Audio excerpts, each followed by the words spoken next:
আমি বাবার নামে কলঙ্ক। বাবা ছাড়া আমি একটা বাচ্চাকে কিভাবে মানুষ করব? আরে মনে হয় এই মেয়েটির স্বামী ওকে একা ফেলে চলে গেছে। ভাইয়া আর ভাবি, তোমরা হানিমুন থেকে জলদি ফেরো, আমি একে সামলাতে পারছি না। আমার লক্ষ্মী বোন, আর মাত্র কয়েকটা দিন, আমার বাচ্চাকে সামলাও, আমরা দুদিনের মধ্যে আসছি। এখনো আরো 2 দিন, কিভাবে সামলাবো ভাইয়া? ভাইয়া ভাইয়া ধ্যাত তেরি, ফোন কেটে দিল। কেঁদো না বেবি, এই তো দুধটা ঠান্ডা হয়ে গেছে, দেখো দেখো। এই যে তুমি দরজার সামনে কি করছো? শালা কি যেন দেওয়ালে ফুটো করেছে।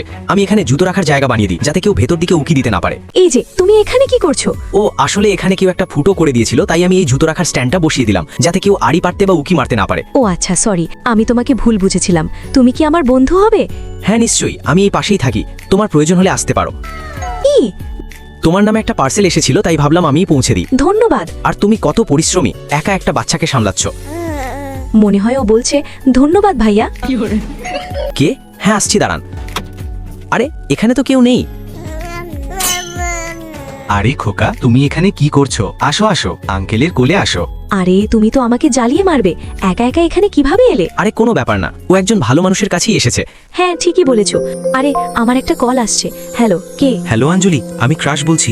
স্যার, আসলে আমি আজ অনলাইন ক্লাসে জয়েন করতে পারবো না। তুমি ক্লাস শুরু করো, আমি বাচ্চাটাকে সামলাচ্ছি। তুমি নিশ্চয়ই খুব ক্লান্ত হয়ে গেছো, এবার খেয়ে নাও। না, আমাকে আগে বেবিকে খাওয়াতে হবে। আমি ওকে খাইয়ে দিয়েছি, এখনো চুপচাপ খেলা করছে। এই নাও কারি।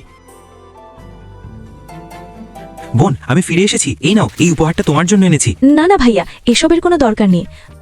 এই যে দাঁড়ান আপনারা, ওই বাচ্চাটা আমাদের আর এই আমার স্ত্রী। কি? ও তোমার স্ত্রী আর ওটা তোমার বাচ্চা? দাঁড়ান, আমি এক্ষুনি প্রমাণ করে দিচ্ছি। খুকি বলো তো পাপা। রিয়া, এসব কি চলছে? আমি কিচ্ছু জানি না, আমি সত্যি ওর সাথে কিছু করিনি। এই ছেলে, তুমি আমাকে কেন ভাসাচ্ছ? আরে ভাবি, ওকে মাফ করে দিন, ও কিছু জানে না। আসলেও আমার নয়, এই দুজনের বাচ্চা। আমি তো শুধু ওর দেখাশোনা করছিলাম। কি? হ্যাঁ, এই হলো ওর মা রিয়া, আর এই হলো ওর পাপা রোহিত, বুঝেছেন? ও আচ্ছা, তাহলে এই ব্যাপার।